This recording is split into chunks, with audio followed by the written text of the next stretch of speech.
Oh. Oh. Make sure it's looking good. Yeah, there you go. Who just sat on the couch right on time. Anyway, welcome guys to another one of our live session. Today is quite a celebration. It is International Blueberry Muffin Day, so I hope that you are enjoying a nice blueberry muffin. You like to surprise me with a new day that it is every week now. Yes. So it's International Blueberry Muffin Day. So I hope that you guys are going to enjoy a treat today. Yes. And it's still July. So remember, July is plastic-free July. So if this week you can make one decision that makes you use a little bit less plastic on that one day, that would be absolutely awesome. So just if you have to pick between a glass bottle and a plastic bottle, pick the glass bottle just today, just because it's plastic-free July. And maybe you're going to realize that, you want to do it every day. Anyway, we're not here to preach anything. We are here to answer all your questions about traveling in New Zealand because we kind of are the experts of traveling in New Zealand. And why is that? So this is Robin and I'm Laura, and we're the team behind NZPocketGuide.com, which is New Zealand's largest travel guide and literally has thousands and thousands of articles to help you guys plan your trip to New Zealand when the borders open, of course.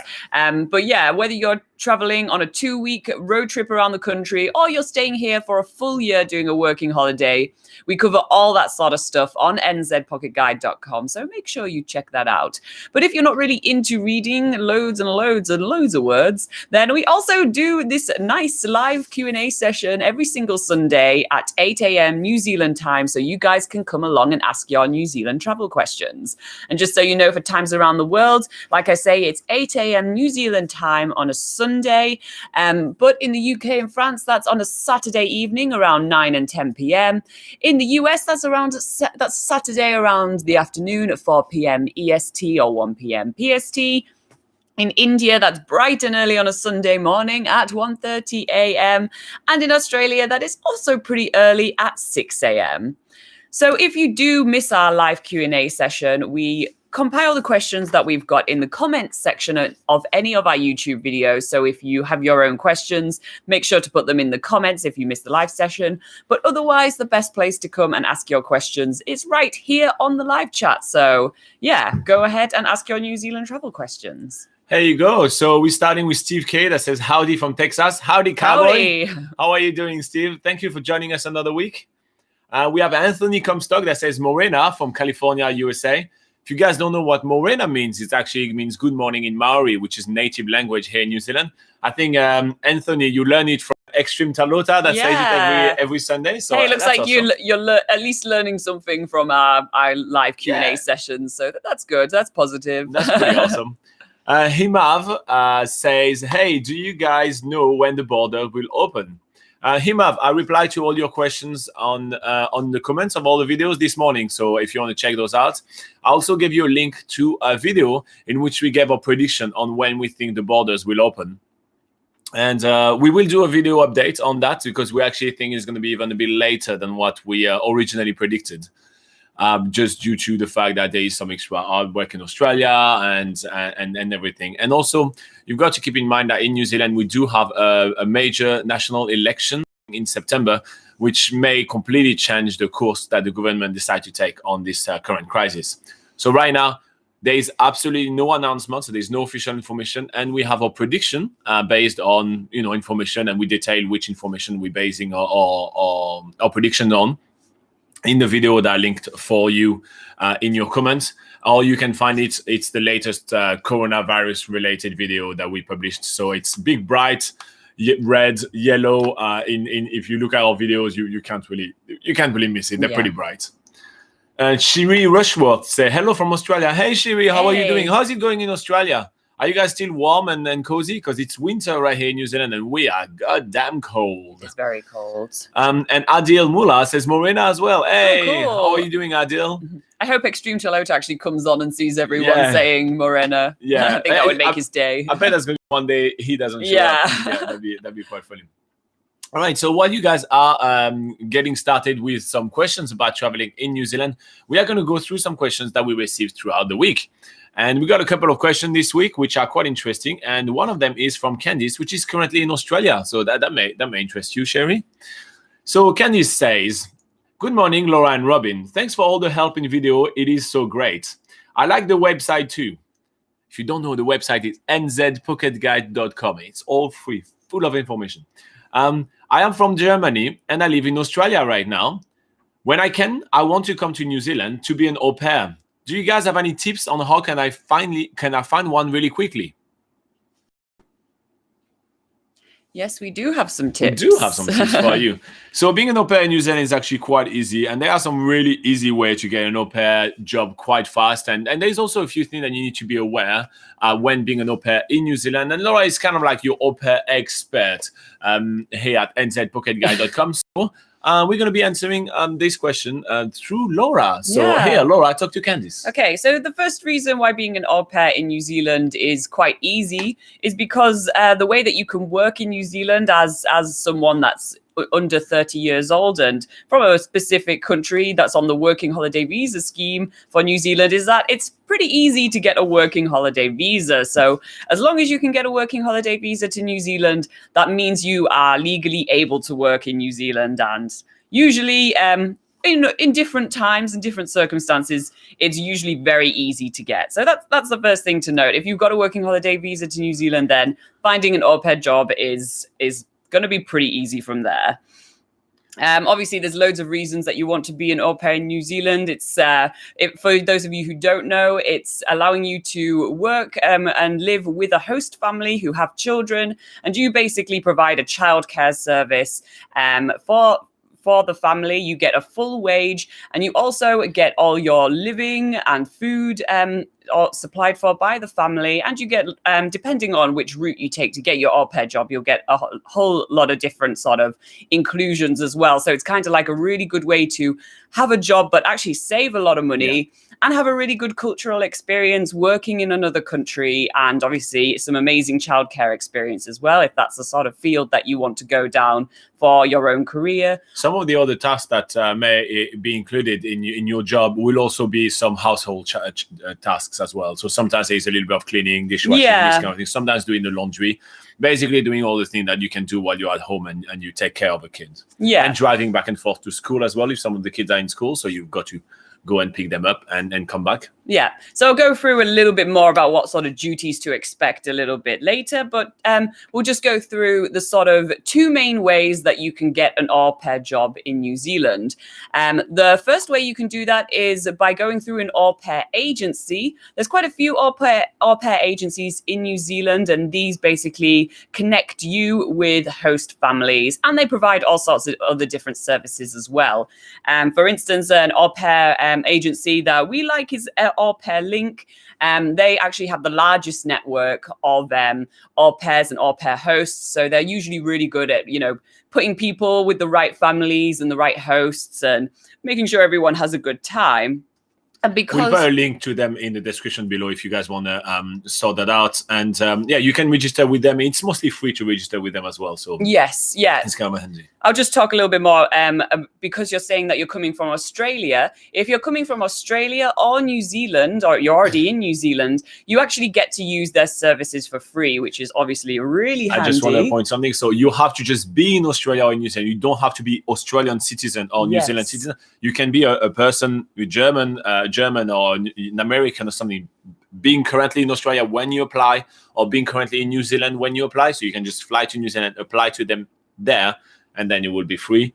But if you do apply, let's say from the USA or from Germany, then there will be it's a very small fee, but there would be a fee. Yeah, there would be. I think it's what they call an orientation fee. So I assume that's just to help you sort of like get set up for being in New Zealand and being in a different country. So that's one way you can go about it. You can go through an au pair agency that's basically set up to find you a host quickly and sort of do all the nitty gritty work for you and give you ongoing support throughout the time that you are on au pair. That's a hard word to say. So another way that you can find an au pair job is to do it yourself. Some families actually post on job listing boards and stuff like that. So like saying that they're looking for someone to do childcare or au pair to like live and work with them. They sort of go their own route and Yeah, so that's another way to go about it. And the benefits of that is that you're not sort of set by structures that maybe some of the au pair agencies have. For instance, they might just, some families might only be looking for an au pair for a couple of weeks or maybe even 1 month. Whereas in an au pair agency, it's usually a placement for about 3 to 12 months at the most. So if you complete it, you get a bonus. Yes. So, so when you work with an au pair agency, usually, let's say your placement is 6 months. If you do the whole 6 months, they will give you an extra set amount of money per hour you worked. So let's say you get an extra, like, $2 per hour you work as a bonus if you complete your whole placement. And that's pretty good because well, that's a nice little extra bonus that you get when, well, if you finish your au pair job, usually you want to. So you want extra cash. So that's the advantage of staying with an agency. But yeah, you have the flexibility. I mean, there are plenty of other advantage to stay with an agency. They also vet the family. So if you have some family who is not that healthy to be in as an au pair, they usually kind of vet those kind of things and screen those things through. So there are some advantages, but obviously if you apply from overseas, there is a cost. So everything. Yeah, so that's what I was going to also mention, is that you also, if you go down the route of finding au pair jobs on job boards and stuff, it's usually you don't have the sort of advantages or the security of an au pair agency. So you need to sort of, you would then have to have your wits about you and make sure that you don't get taken advantage of. So there's that side of things as well. But you have both your options laid out. There's au pair agencies, or you can look for normal jobs through job boards, for instance. You can go down that route. And you can find a job board on NZPocketGuide.com. So if you click on work in New Zealand, and the first thing on top is job listings, you click there and there is over 1,000 jobs ready for you to apply to. Yeah. So just delving a little bit further into the au pair agencies, because that's it is usually the quickest way to get an au pair job. And so the question is about the quickest way. Yeah, exactly. Anyway, so we'll just delve a little bit further into that, because there are usually some requirements for signing up as an au pair with an au pair agency. So I've already talked about the working holiday visa. So yes, you do need to have a valid work visa, usually the working holiday visa, so that you can legally work in New Zealand. You also need to be able to speak English to a good standard. I mean, it doesn't have to be perfect, but you obviously need to be able to communicate with the family hosts that you're with. And the kids as well. You need to have a clean police record. With agencies like Au Pair Link, they do this. They basically do the police check for you, and that's for free. So there's not really too much to worry about there. You need to have a valid driver's license. Because you will probably have the duties of driving the kids to school or to kindergarten or whatever, and driving them there and back. So you will need to be able to drive, and you will need a valid driver's license. You will need to have some childcare experience as well. Some agencies, they ask for different amounts of childcare experience. For Au Pair Link, it's about 150 hours that they ask for, but that can be across all different types of childcare. It can be babysitting, it can be in church groups, it can be like coaching or like summer camps, this sort of thing, homework help. There's loads of different sort of categories that class as childcare. So usually if you're looking for this sort of job, chances are you've done quite a lot of childcare in the past. So that shouldn't be a problem either. And you also need to be willing to stay with your host family from usually a minimum of 3 months to a maximum of 12 months. But it could be the 12 months is quite rare. It's usually quite rare. 6 months, yeah. So, and anywhere in between. So it's usually it's not going to be a couple of weeks job. It's not going to be a month. 3 months is usually the minimum. But to be fair, that's usually a good amount of time to do an au pair job. Imagine that you're getting your accommodation all paid for. You don't have to pay for accommodation, and you're getting a wage. So that's your entire wage is saved. And if you save your entire wage for 6 months, that gives you an epic trip to New Zealand afterwards. Yeah, exactly. So that's basically all the requirements that you usually need to meet in order to sign up to an au pair agency like Au Pair Link. So now we'll look at some of the duties you might be expected to do as an au pair. Just going through quite quickly. Obviously, you'll be playing and reading and encouraging the children to do homework, if applicable, because obviously it depends on what age of the child is that you're working with. Obviously, babies will not need to have help with their homework, but it's obviously the duties are going to... 6 months old, you better do some math. Yeah. So obviously the duties depend on the age of the children. So you also be helping younger children with early learning and developing their interests, making sure children are safe and under supervision, waking the children up and getting them dressed or prepared for school or prepared for the day, whatever they need to do, preparing the children's meals, also cleaning the family living areas and helping with the children tidy their room, for instance, and also driving the children to school or kindergarten and sort of other activities that you might need to drive them to. So all that good stuff, all this, there's nothing really, I guess there's nothing really in between. It's sort of like, at least what you're doing within an au pair job is actually childcare. So yeah, that's all good. All right. So here you go. So that's how to get an au pair job quite quickly with a little bit of extra information about what does it entail to be an au pair in New Zealand. So you've got a couple of options. You can do it yourself or you can go with an agency. And we kind of laid out the pros and the cons of each of them for you. So I hope that was helpful to you, Candice. And if your name's not Candice and you did find this video useful, you can join us. You can subscribe to the channel. You can leave us a comment with your own question. You can head to NZPocketGuide.com where we have a ton of articles to help you plan your trip to New Zealand. We're actually going to put some links for you in the description of the video. So you have a whole form written for you with all the information you want to know. And we've done all the hard work for you. So you just have to do a few clicks and you have all the information you need to find an au pair job in New Zealand. If you find this video useful, hit the like button. It's a free way to say thank you for all our hard work. Let's go back to the live chat. What has been happening here?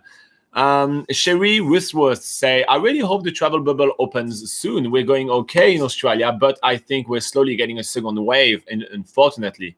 Yeah, I think that's going to happen to most part of the world, having a second wave. It happens almost every single time there is a crisis like this. If you look through our history, I think that is normal. It's not, too crazy. But I think that it depends on what I really feel like the travel bubble will extremely depend on the result of the election here in New Zealand in September, just because if we keep on going with the policy and of tolerance, 0 cases in New Zealand, at that point, we are going to be remaining closed for a very long time since, as you mentioned, Australia already has some extra cases and everything like that.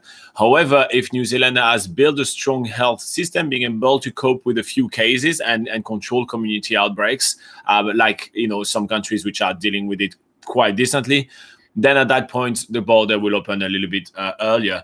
But we thought the border with Australia will open in October, and we still think that may happen in October, but I think it may be pushed to November or December at this stage, just due to the second waves happening in Australia. But again, it's just a prediction. There has been no chatters about it at all. If you're interested in hearing our full thought about that, Sherry, we actually have a full video about our prediction on when will the border open. So if you click on video on the channel and then you find the latest video in big bright red and yellow, this big breaking news stuff, check this and we talk about our prediction and what's the train of thought that went into those predictions. But in short, hopefully we're wrong and hopefully you get to travel here next week. Perhaps that'd be awesome. We'd love to have you across the ditch and coming to travel in New Zealand. Anthony Comstock says 31 degrees Celsius in Rodeo, California. Wow, that is warm. Okay, it's really cold here. I'd say it's about 5 here at most. So you can convert that on Google if you want to know what it is in Fahrenheit. But yeah, it's really cold here because it's winter as well. Mira is here. How are you doing, Mira? Thank you for joining us another week. I'm not going to get you to shout any numbers today either. But one day you'll show up and I say, Mira, give us a number. Himab says, do you have any immigration advice for New Zealand here in South Africa? So in New Zealand, there is a law that says that we can only give immigration advice if we are registered immigration advisors. And since we're not immigration advisors in New Zealand, it's actually illegal for us to give you any immigration advice. So we can give you some generic information, and we do have plenty in all our videos. So just type the word immigration in the channel, and you'll find a ton of them right here. But know that at this stage, immigrating in New Zealand is going to be extremely hard. Since the crisis has hit, New Zealand is protecting almost every single one of their jobs for local people. So we think that immigration and the path to immigration in New Zealand are going to become much more strict and complex as we move forward, maybe in the next 5-6 years, and then it's going to relax again. That's obviously just our gut feeling, but just know that. OC Guy says, the best path for an American to move to New Zealand. Oh, similar questions here. So one of the things that Americans can do, they are part of the working holiday scheme in New Zealand. So that means that you can get a working holiday visa. A working holiday visa is a visa that allows you to work and travel in New Zealand for 1 year. And you can get that from USA. It's actually a free visa to get. You have to be under 30 years old and above 80 years old, 18. So 18 to 30 years old, and yeah, you can apply for a working holiday visa, come and travel, and then you go back home. So that's kind of like your gap year in New Zealand. As when it comes to moving to New Zealand, like permanently and everything, it's all gonna have to do through jobs. So you have to look at your options. What you can do is to head to immigration.govt.nz, and on their website, there's kind of like it's almost a flow chart, but you can click, okay, I want to immigrate to New Zealand. This is what I want to do. This is how I want to immigrate. So you keep on answering questions, and then it tells you which visa you can apply to.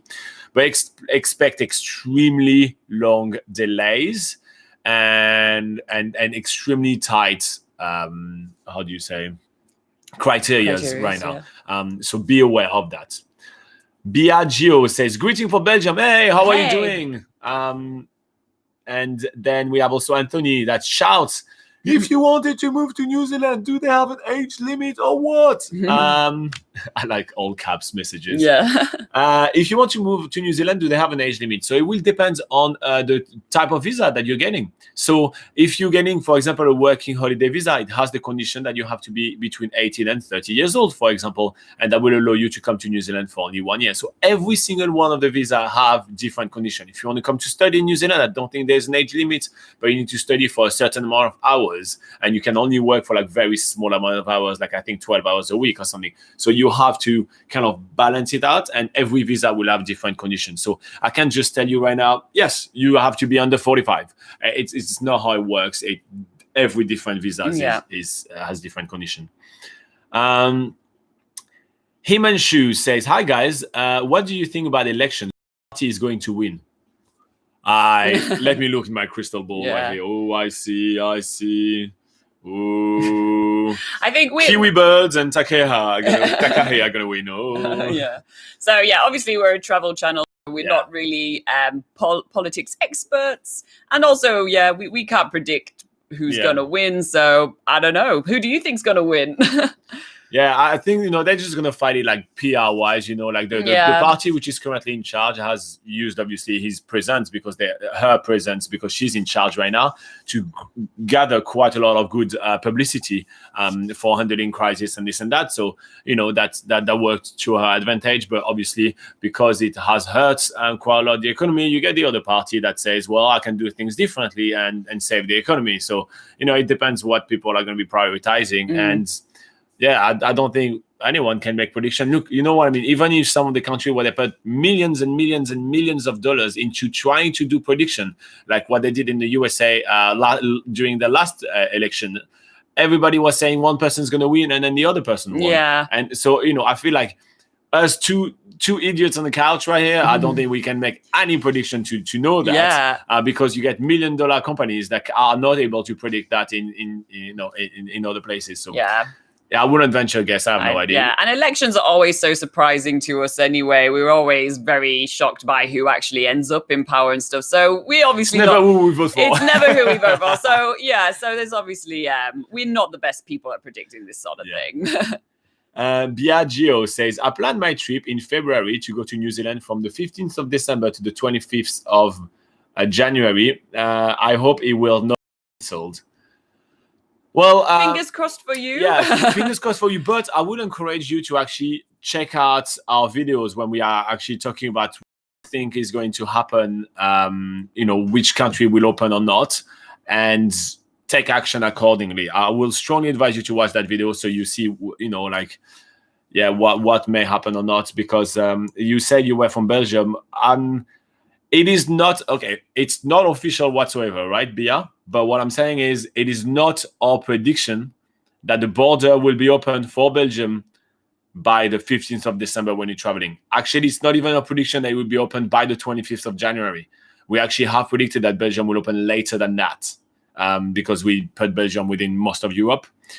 So just so you're aware, obviously, we don't, we don't have any official information right here. but I just also don't want to, kind of be all joyful and just tell you, yeah, be fine.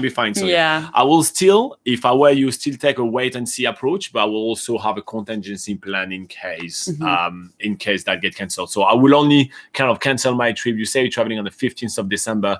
I probably will only cancel my trip in in the beginning of November, if you see that it's not going to open, because you will definitely know for sure by the beginning of November if the border will open in the 15th of December or not. But yeah, watch our video. And see what we think on that. Sorry, I just like to give information. I just don't like to that'd be fun, have fun in New Zealand, and then turning around and say you can't come.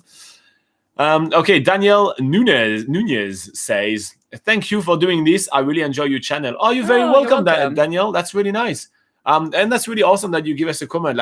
We love it when people actually interact with us and even just say thank you, or just say oh, I like the video, on our video on YouTube, just put a comment. So even when you hit the like button, every time you guys hit the like button, it tells YouTube one person find that video useful. So then YouTube decides to show it to a couple of extra people every time. So it kind of helps the channel, and it's free for you guys to do. So it's a great, it's a great relationship that we're having. We give you information and you help us kind of grow. So it's quite fun.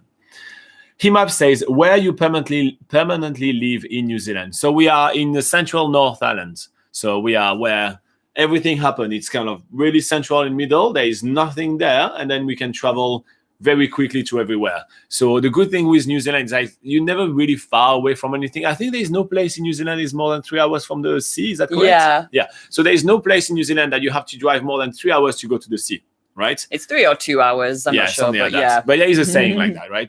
So that means that we get to go pretty much everywhere. So when we, need to try these new activities, or there's a new hotel that open and we need to take some pictures or this and that. So it's really easy for us to be able to go a little bit everywhere. So it's kind of a very convenient location. Shamshir says, hello guys, how are you? Doing well. Good. What about you, Shamshir? Do you have any idea when the study visas are going to start? Any chance by January 2021? Cheers. Have a nice day. You both look beautiful. Oh, thank you very much. Stop. Yeah. It's not like we literally just woke up 15 minutes before doing this video because the alarm clock didn't work. Not at all. That's not like we had to go really quick this morning. It is exactly that. But it's, World's Blueberry Muffin Day. So, everything's going to go well today. Anyway, when will the student visa start in New Zealand? We're not sure. We did a video of the prediction, and I feel like I've been saying that about 4 times today. But we've done a video with the prediction already, and you can check that on the channel. But for the study visa, January 2021, that seems early. That seems very early. So I'd say it's just, obviously, there's no official information, just our gut feeling. I'd say it's too early. I don't think it's going to restart by then. Yeah. Because we take a lot of students in New Zealand. There will be a massive influx of students from so many different countries. And unless the countries you are from are controlling this crisis, as well as New Zealand, I don't see the current government wanting to let people from your country come in. It's as simple as that. They have decided to have a zero tolerance policy on the virus, meaning that they're going to let no one from anywhere from anywhere getting in for now. So that's the state of this right now. But we are planning, so we are gathering information. We are planning to do another update videos with, or amending our predictions and everything. But as of right now, that it's tough. I think right now it's kind of like you guys should all just dream of your trip to New Zealand, not plan anything. It's like, don't pay anyone, don't fill any form, don't do any paperwork, don't do any of that. Just dream about your trip to New Zealand. Plan like on paper. Read nzpocketguide.com, which is our travel guide to New Zealand. It's all free. Take the time to read it. We have so much information there, and you have some time on your hands, and you can just read. Make a list of all the things you want to do and everything, but that's as far as you should take your trip to New Zealand so far. And then when some more information come out, then you can actually start paying people and do anything. Farhan says, New Zealand is open for foreigners. I am coming to New Zealand. Good luck. Not as we are aware of. So far, as we mentioned, it's not open. Yeah. And I don't see it open soon, so I don't know which information you are referring to. But right now, I don't think so. And then Shamshir says, I'm very well. Thank you. Cheers. Oh, Cheers. That's nice to hear that you guys are well. All right, so if you guys find this video useful, make sure to hit the like button. We have 21 people watching. We have 13 likes. There's 7 of you that haven't clicked. So come on, all 7 of you, click on it. We are useful to you. Be nice to us. Click that like button. It's free. We are going to go through a question that we received throughout the week. We are receiving questions in the comments of our videos. If you can't make it to this live session, just put your question in any of the comments. It's as simple as that. And then we pick them up and we answer them for you because we're here to help you guys out. Yeah. So Laura is going to pick the tablet. She's going to be talking to you about awesome stuff to do for family in Auckland. Let's get started. Brina says, Kiara, Robin and Laura, the family and I are looking for a few fun trips from Auckland since we can't really go overseas this year. So that's a question from a local. We may as well explore our own country then. What do you guys recommend for a couple with 3 kids? All right, so fun trips from Auckland for a couple and 3 kids. Let's pick like 3, 4, 5, maybe something like that. What do you recommend, Laura? You are stuck in Auckland. Yeah, so let's get started. If you're looking for a family trip, I assume you want to kind of get out of Auckland and explore a bit of New Zealand and see the real New Zealand. And the first real place you can go to is real Middle Earth, which is Hobbiton. Real place. Anyway, so a really cool sort of, you can either do this on your own, or there are actually tours from Auckland that will transport and do this whole tour for you. And basically you can head to Hobbiton and the Waitomo Caves. It's about a 2 to 3 hour drive from central Auckland to get to Hobbiton, which is near the town of Matamata. It's a really awesome place to go with kids and anyone who's a fan of the Lord of the Rings, or even for the parents that maybe, if you're into sort of movies and behind the scenes, that sort of thing, then this tour is really awesome to go on. And it only lasts a couple of hours, so at least it's not too long, so the attention spans go. It's really, really good for kids and like families as well. And if you're doing it on your own, you can go there and get a family pass. But there's also options to go and actually book tours from Auckland, where all the transportation is included, and you can book those through websites like Klook, which often do sort of like family deals and that sort of thing. So you can get a little bit of money off the Hobbiton trip. But I'm just gonna bump in right here. Yeah. So I think some of the options that we're gonna give you are gonna be some options when you don't have to drive, so you actually have more quality time with the kids. I personally feel like a family trip from Auckland, in my opinion, right, it's usually best if you actually don't drive and you get actually plenty of time. You can just everybody look at the window at the same time. Everybody will kind of chat or even play games and everything. You will have much more fun if all of that is removed from you. You just have to follow the crowd, follow the group and just follow the driver and just kind of have fun with it. They stop a lot of time along the way and everything. So I think that we're going to prioritize quite a few of those during this video, just because I think it will give a better overall experience. And also it feels more like a holiday. Like if you put all the family in the car and you just drive somewhere, it just feels like every day. Well, if you all like kind of go to the bus station, hop in the bus together, or get picked up by the bus, it kind of feel like you're doing something a bit more exceptional, and the feeling is really different. And you realize that the cost is really not that different, because gas is pretty at the moment it's okay, but gas is usually pretty expensive in New Zealand, so the cost is not terribly different. Yeah, and it also removes like the cost of, if you're coming here for a trip, you don't have to rent a car, for instance. And also the other part of this tour is going to the Waitomo Glowworm Caves, which again is quite a short tour. I think it only lasts about half an hour to 45 minutes. And this tour is taking you into some really awesome caves with lots of limestone features like stalactites and stalagmites.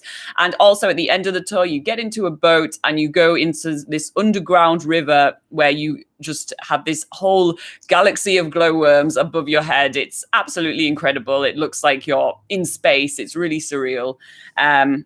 But that's also part of this tour that I'm talking about. And I think maybe you can put a link in the description below for the specific tour that I'm talking about, where they take you from Auckland to Hobbiton and then to the Waitomo Caves. And then they bring you back to Auckland.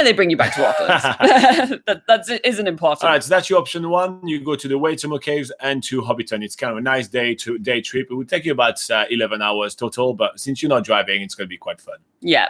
So maybe for an option if you don't really want to drive out of Auckland, but you sort of want to get out of Auckland, is there's a really cool tour with Auckland Whale and Dolphin Safari, which departs from the Viaduct Harbour in Auckland, which is right in the city centre. And basically this is like a 4.5-hour trip out on the waters surrounding Auckland, where actually, it's pretty surprising, but there's actually quite a lot of whales and dolphins. There's gannets and like all sorts of different seabirds out there. So this is a really cool trip, which you can access literally from the city centre of Auckland. As long as the kids can handle a 4-hour boat trip, this is really awesome to do.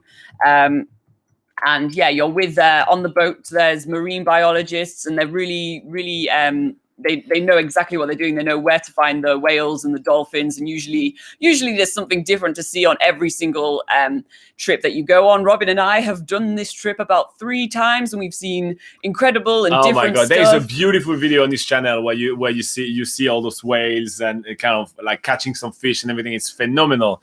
Definitely check out. You type Auckland Whales on our channel or Auckland Whale NZPocketGuide.com, and we love that trip. It's a really fun trip. Okay, so. Okay, Robin. There. I got excited. Okay, I really do like. I wasn't saying okay because of that. I was just moving on. Right. So if you're not really keen on doing a tour where someone's driving for you, if you're not really wanting to go on the Auckland Hauraki Gulf, that sort of boat trip, then alternatively, you can do your own family road trip from Auckland, and a really cool place to go where there's plenty of activities for the kids and for the whole family is a town called Taupo. That's hard to say. This is sort of in the center of the North Island. It's about 3 to 4, no, it's more like 3.5 hours drive from Auckland Central. But once you get there, there's loads of different stuff that you can do, and they're quite short activities as well, so you can sort of do a lot of different things.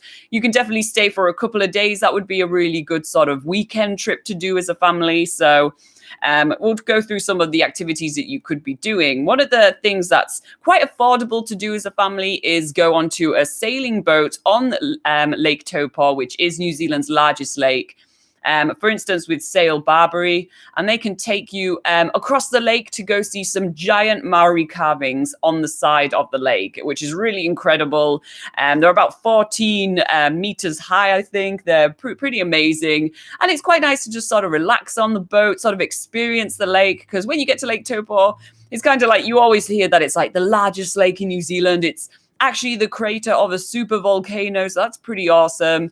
And one of the best ways to get on the lake as a family is on one of these sailing tours. So that's one option that you can do to do from Auckland in Taupo. Also, while you're there, you can go and do the Huka Falls jet.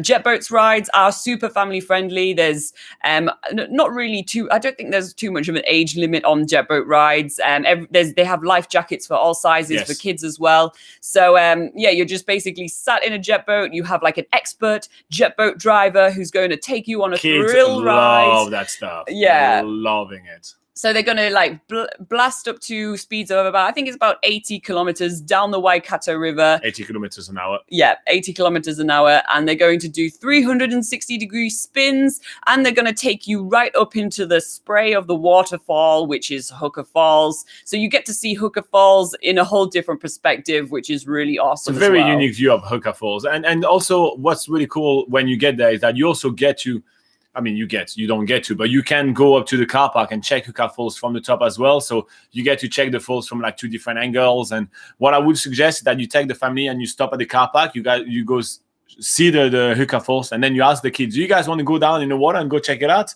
And then, they're probably going to get excited about it and say, okay, yeah, let's go to the jet boat, So you kind of surprise them in that way. And I think it's a really cool way to do that. Yeah. All right. So that was 3 options so far. Yeah, I'm just going to say the final thing to do in Taupo, if you've got time. One more thing to do in Taupo. If you've got time, go to the Huka Prawn Park. This is like the thing to do for families in Taupo. They have a geothermal area, sort of geothermal power station near the prawn park, which basically they feed the warm water to make like the perfect environment for farming prawns. And then they have big lagoons, so you can go and try and fish for prawns yourself. But they also have loads of different things like pedal boats on the lake. They have water trikes, all this sort of thing. So there's loads of different activities to do for kids. So that as well, we have a video about it. All the activities we talked about so far, we have video about all of them on this channel. So you are able to kind of check them yourself as well. But yeah, we did not catch a single prawn when we went there. So there you go. Maybe you'll be better. If you do this activity, catch some prawn, come back here and brag about it. Yeah. So option 1 will be to go to Hobbiton and to the Glowworm Caves. Option 2 will be to stay in Auckland and go take the Auckland Whales and Dolphin Safari, which is a lot of fun. Option 3 will be to do a self-drive road trip to Taupo and do some of the epic activities that are to be there. Let's pick one last option. Last option. This is not too much of a drive from Auckland, but one really cool thing to do for families is go to Sheep World, which is in Warkworth. That's Auckland Central, and it's only about an hour's drive to get there. And different side of Auckland, and Sheep World is a lot of fun for families.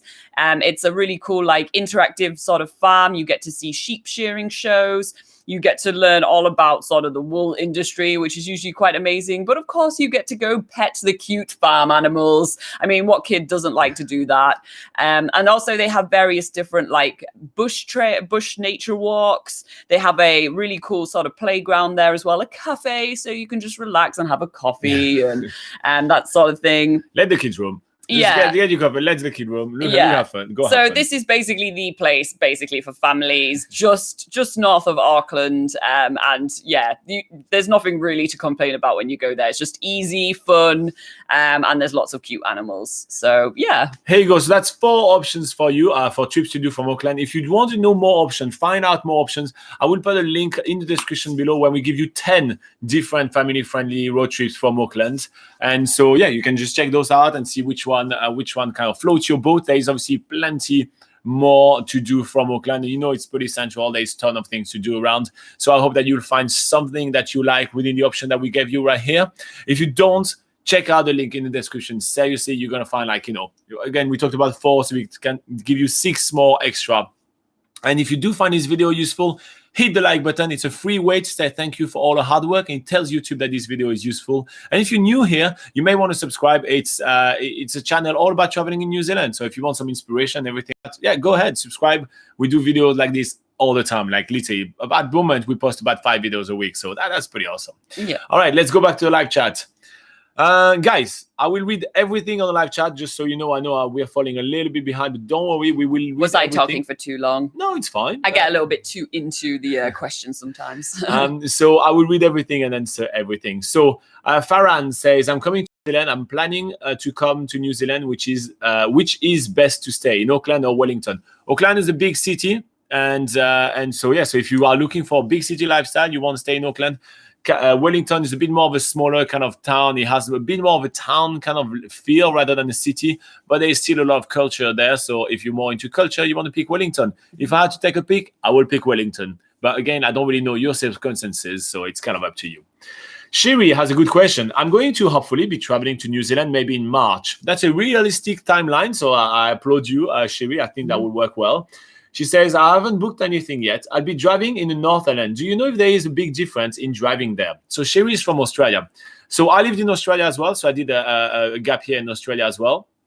I think that the main difference that you will find between driving on the North Island of New Zealand and Australia is that the roads are going to be much more narrower, much less well-maintained. They're a bit more kind of like rocky and everything. So I think you're just going to have to get used to a slower pace. I would recommend you to kind of like drive at the speed that you feel comfortable at driving and not try to aim toward the speed limit as a target. When it says it's 100 kilometers kind of speed limit, don't try to drive at 100 kilometers if you don't feel confident at it.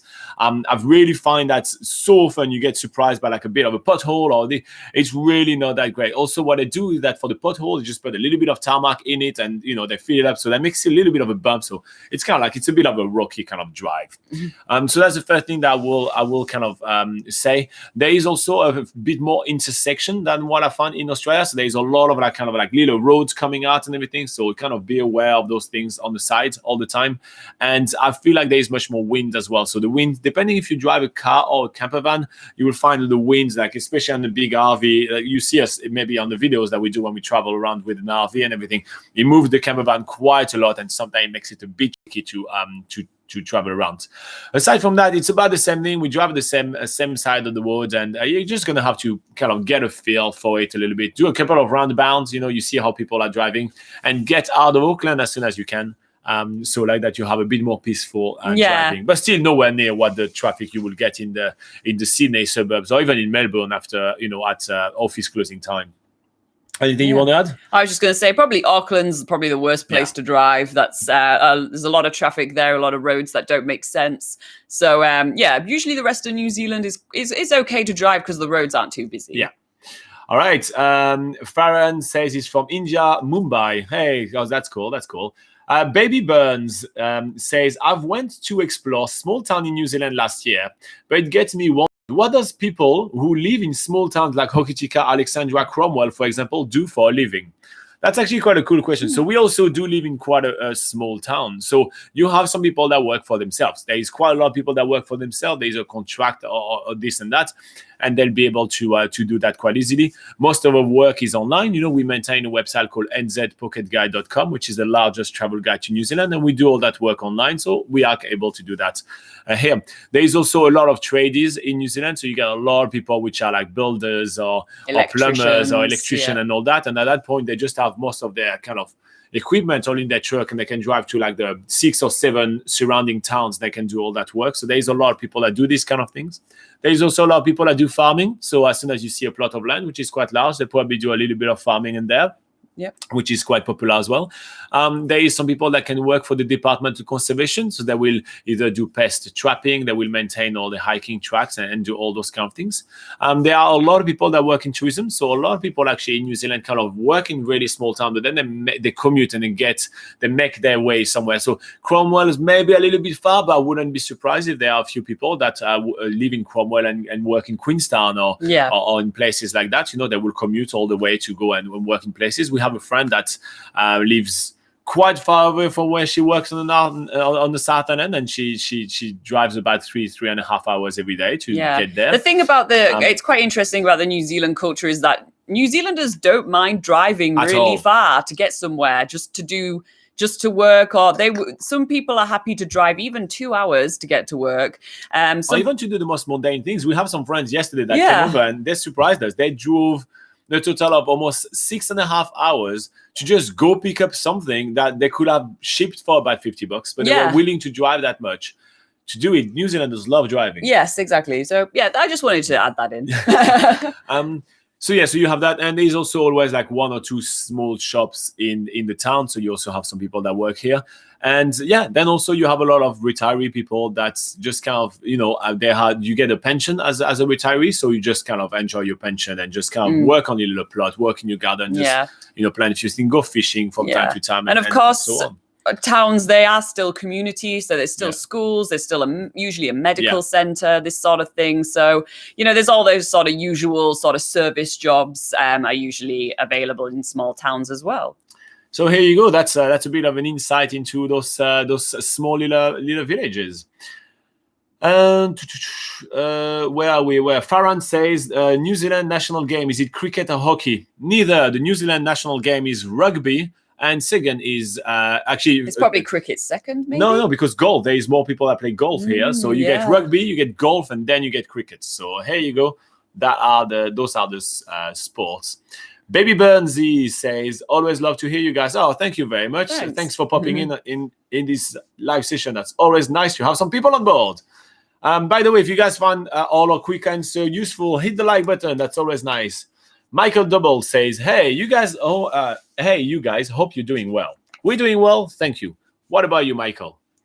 Then he says, so last time I asked if I only needed my passport and my NZDT to enter New Zealand when the borders open. Do I just show them that I have the NZDT app on my phone to enter? So they may either ask it to you on your phone, or usually it's linked to your passport number. So as soon as you scan your electronic passport, they will know instantly. Yeah. So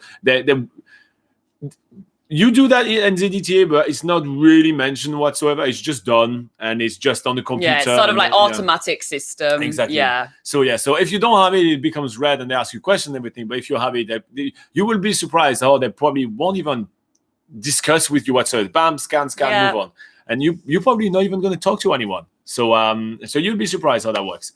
But you show the app if you do have it. I always say always be prepared. If you want to print, do a paper print of the screen of your phone if you feel like doing that. So because it reassures you, do it by all means.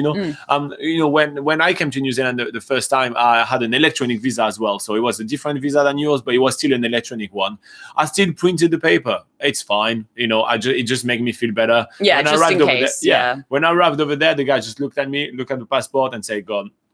I was like, I printed all of that. I prepared all this. I got my file, my proof, and all my paperwork, and I didn't do any. But when Laura came in, she asked some question. I had to show some paperwork. So, it really depends. But I say, just have the ball, have the app, and just give your passport, and you'll be all good, Michael. No need to stress about it. Baby Burn Z says, and one more, is Doubtful Sound worth a visit? Remembering it's quite expensive and probably will take you 1 or 2 days. So you can do Doubtful Sound in only 1 day, actually. It will take you from Te Anau, and you will take a bus, and then you're going to take a boat, and then you take another bus, and then you take another boat, and then back and forth. Yeah. And we have a video on the channel of us actually visiting it. So what I would suggest for you to do is to watch our video of Doubtful Sounds on this channel. To find it, you type Doubtful Sound and then NZ Pocket Guide on YouTube, and you'll find it straight away. Yeah. And you watch also ours for Milford Sound, because both of them are quite similar. And then you see which one kind of floats your boat a bit more. And you see what you're more into. But honestly, it was a very, very fun experience. We definitely don't regret doing it. It was one of the highlights of our last trip. So, yeah. Yes, absolutely. So I think, it's worth doing. It also depends, Baby Burns. It depends how long you have here in New Zealand. If you tell me you have a month, I'll say, yes, of course, do it. But if you tell me you only have 7 days, at that point, I say it's not worth spending that much time to get there. You know what I mean? So, and it also depends maybe on where you're staying. If you want to stay in Queenstown, for instance, and you want to do lots of other things in Queenstown, the good thing about being in Queenstown is that there's tours to take you to Milford Sound and back in 1 day, whereas I don't think you have enough time to do Queenstown to Doubtful Sound and back in 1 day. So unless you want to otherwise have the time, or you want to do more stuff in the town called Te Anau, it might make more sense if you're staying in Te Anau to go do Doubtful Sound and back rather than going to Milford Sound, and then you can do other things in Te Anau as well. So it really depends on where you want to stay and what else you want to do in those areas, and see what makes more sense. AJ says, I live in New Zealand in Cambridge. This is the best country, but immigration changing rules, so I'm worried. Everybody is my voice. Everybody is a bit worried because all those rules are changing and everything.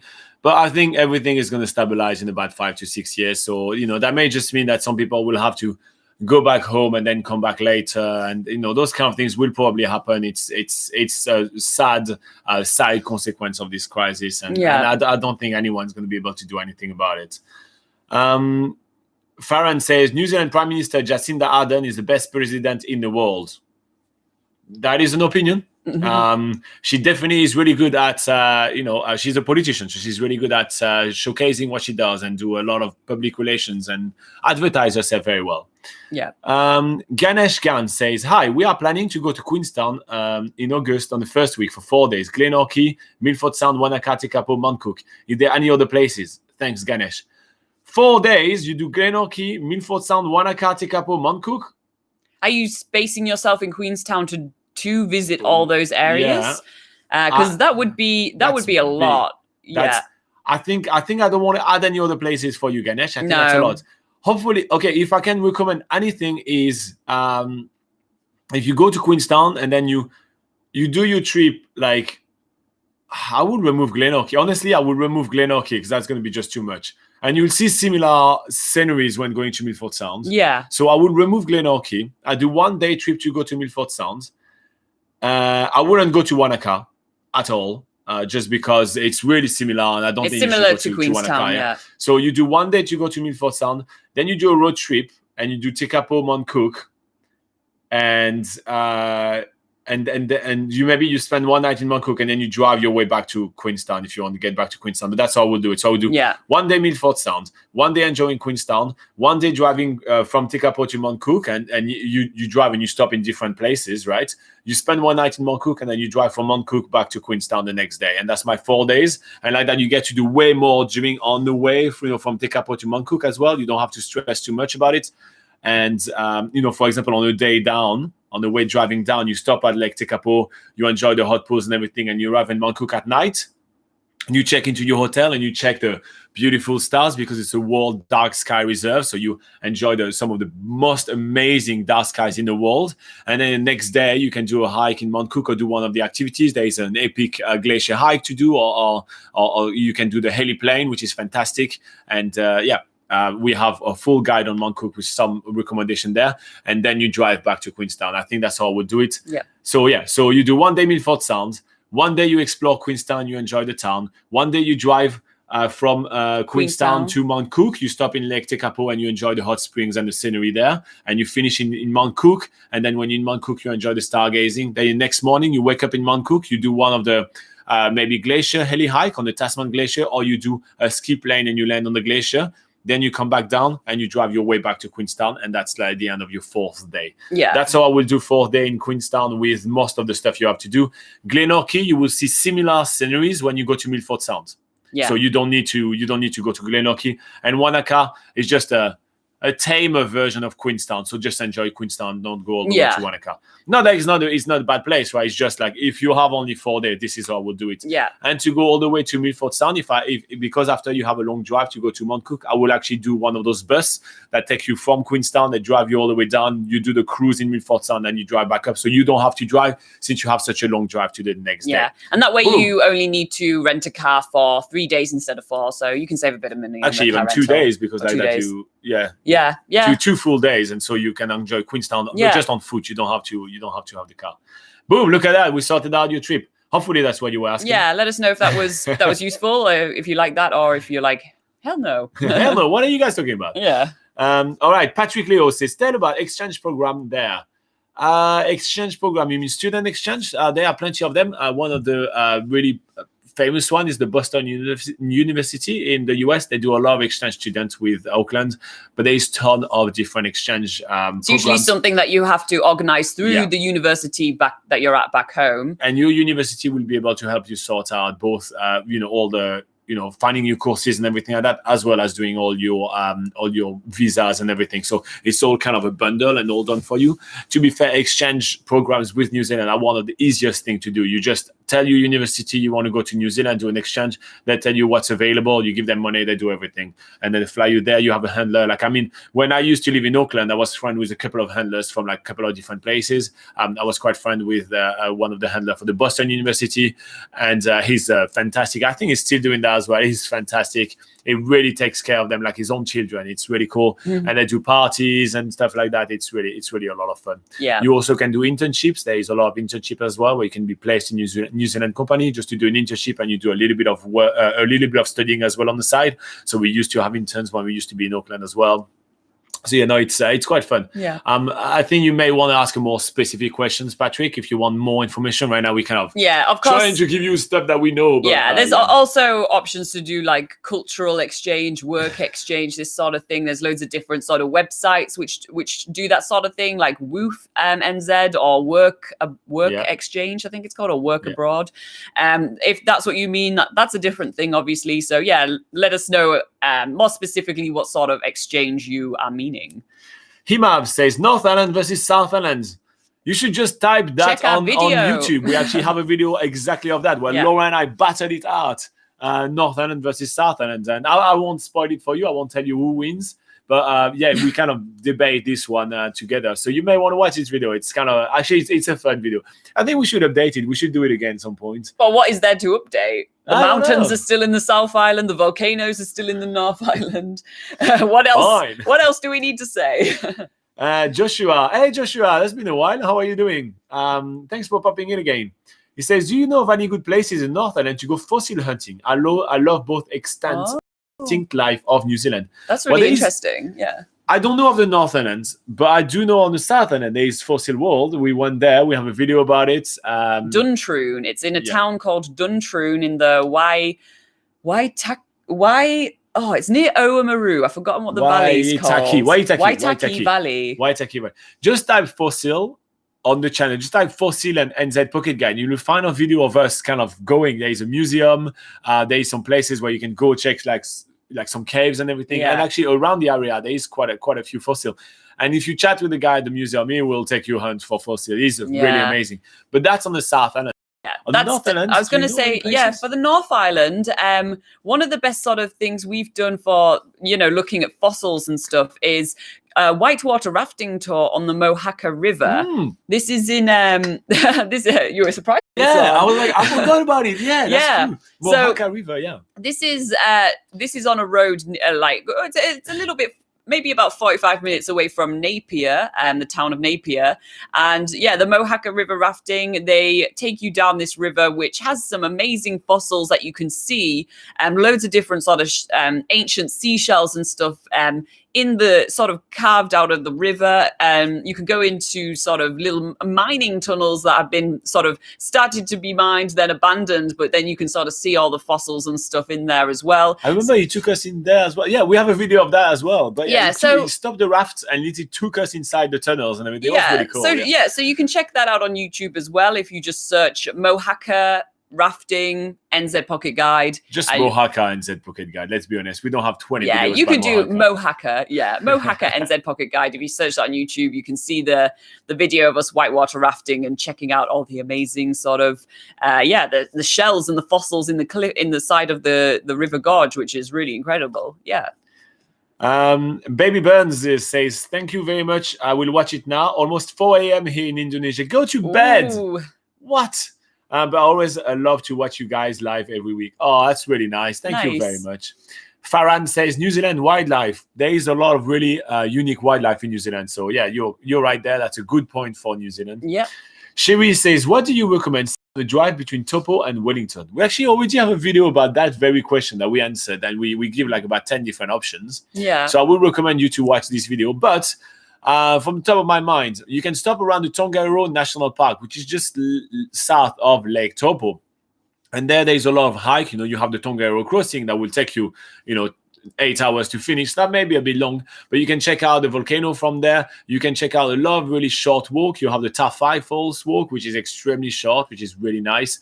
And there's a lot of really nice little short walk there. If you want to know more about those one how to do, we have actually an article on nzpocketguide.com with all the hike that we recommend to do and on the Tongariro National Park. So you may want to check this one out. Then more south, you can check out the Manawatu Gorge. There are some really awesome short walks to do right off the highway. So you literally just park right off the highway, and there's some really, really nice short walk to do there. Same thing, there are some walks which are only like 30 minutes or an hour. So it's great to stretch your legs when you're doing your road trip. And we have that. You just type Manawatu Gorge on NZ Pocket Guide. You'll find it. Then a bit more south, you have Foxton. That's on the Kapiti coast. You can check out Kapiti Island. It looks beautiful. It's a nice long stretch of beach. It looks really awesome. And then you're already in Wellington, and that's already a really nice road trip, isn't it? It is indeed. But we have a full video about that where we go much more into details into all of those. So I will recommend for you, Sherry, to watch that video. Yeah.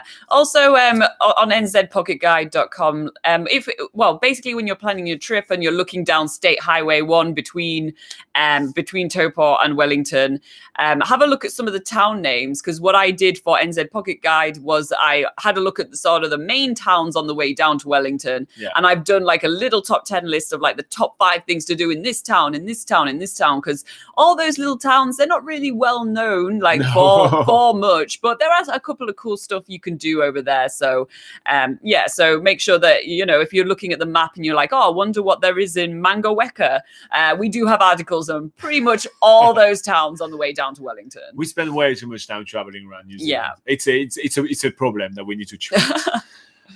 Joshua says, thank you for answering my question. You're very welcome, Joshua. 2.0 ACRP says, what's up, guys? What's up? What's up? It's been a while. I was supposed to come to this May, to come to New Zealand, I guess, this May. But next time, when I plan things out, give me a good itinerary, North and South Island. Lucky I NZ refund, so happy with that. Awesome that you got a refund. I'm not 100% sure I understand your question. If you want some itineraries, we already have some videos on the channel with itineraries on both North Island and everything. So I even have a playlist of itineraries, so you can pick take your pick. You can also go on nzpocketguide.com. You click on prepare your trip and then trip IDs, and there we have a ton of itineraries pre-made that we've done with all the activities you should be doing, where you should be staying, all that. They already pre-made for you, and you just have to print them and do them. We don't charge you anything. You just print them and do them, and you enjoy. Yeah. So those one are done. But if you do have some more specific questions, feel free to give us like a bit more context in how long you're coming, what's your budget, where you want to go, just who are you traveling with, how are you traveling as well, by car, by bus. You give us a bit more context, and then we are super happy to pick up the map and do an itinerary with you. So again, check out the videos that we have. You just type itinerary and then NZ Pocket Guide, and you have all of them coming up. Or you go to nzpocketguide.com. Then you click on prepare your trip and then trip IDs, and you'll be mind blown by the amount of itineraries that we've already done. They are super long articles. We put so much hours on it. It took like almost way more than 6 months of our life to create all those itineraries to make sure that you guys have, so many options. So you may want to check those out because it's all free as well. So why not? Joshua says, have you been to the Otago Museum? If yes, would you recommend it? We have a video about the Otago Museum actually on the channel. Yes, it's quite cool.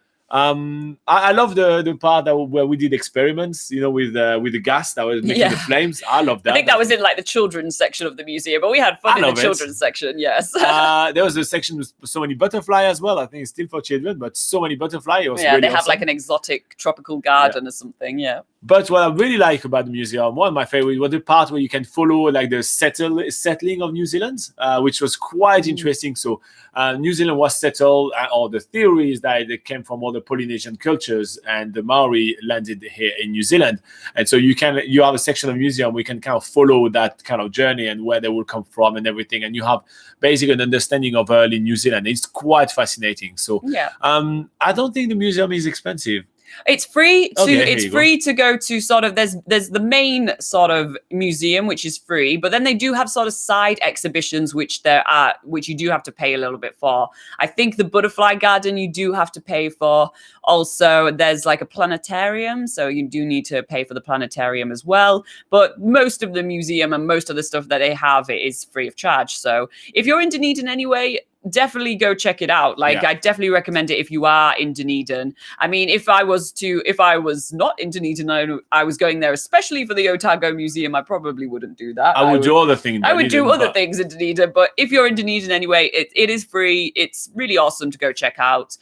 You can check out the Otago Museum, and they have the Toitu Settlers Museum, which is also pretty cool as well, and that's free. So yeah, Dunedin's a really cool city for checking out some really cool museums. The art galleries, maybe not the best, but that's also that's up for interpretation. Art is very subjective. So all right, so we're going to go quickly through the comment because we're already 10 minutes past the time. Oh yeah, crazy. So Sherry says, thank you, I'll check it out. You're very welcome, Sherry. We're here to help. She says, I'm thinking stopping in Taihape as a halfway point because I'm not a long distance driver. Thanks for answering.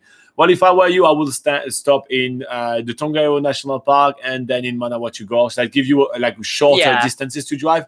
In Taihape, you can climb. There's a little mountain you can climb. You can have a view from the top, but it's kind of just okay. Yeah, and there's a big gumroad, but throwing lane. I think you'll be better off stopping in Tongariro and then afterwards stopping in Manawatu Gorge. You will just enjoy the trip a little bit more than just stopping in Taihape. but it's just our take on it. Taihape is good for a coffee stop, and like I say, we do have the article on NZ Pocket Guide of the things that you can do in Taihape, so that will show you the extent of things that there are to do there. And Laura doesn't understand when I say quickly.